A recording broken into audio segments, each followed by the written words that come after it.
Iran যুক্তরাষ্ট্রের সামরিক সংঘাত আপাতত বন্ধ থাকলেও বিশ্ব জ্বালানি সরবরাহের অন্যতম গুরুত্বপূর্ণ রুট হরমুজ প্রণালী ঘিরে বেড়েই চলেছে উত্তেজনা। এবার এই অস্থিরতার কবলে পড়েছে ভারতের দুটি জ্বালানি তেল পরিবহনকারী জাহাজ। স্থানীয় সময় শনিবার ওমান উপসাগরের উত্তরে হরমুজ প্রণালীর প্রবেশমুখে দুটি ভারতীয় জাহাজে সরাসরি গুলি চালিয়েছে ইরানের নৌবাহিনী।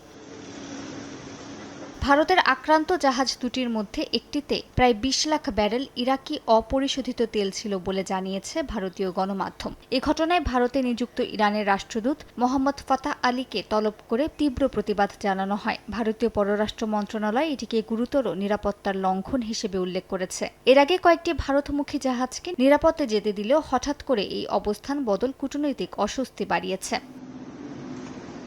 এদিকে তেহরান দাবি করছে মার্কিন অবরোধের জবাব হিসেবেই হরমুজে কঠোর নিয়ন্ত্রণ আরোপ করা হয়েছে। বিশ্লেষকদের মতে যুদ্ধবিরতির মেয়াদ শেষ হওয়ার আগেই আবারও সংঘাতের আশঙ্কা বাড়ছে, যা পুরো অঞ্চলের স্থিতিশীলতাকে প্রশ্নের মুখে ফেলছে।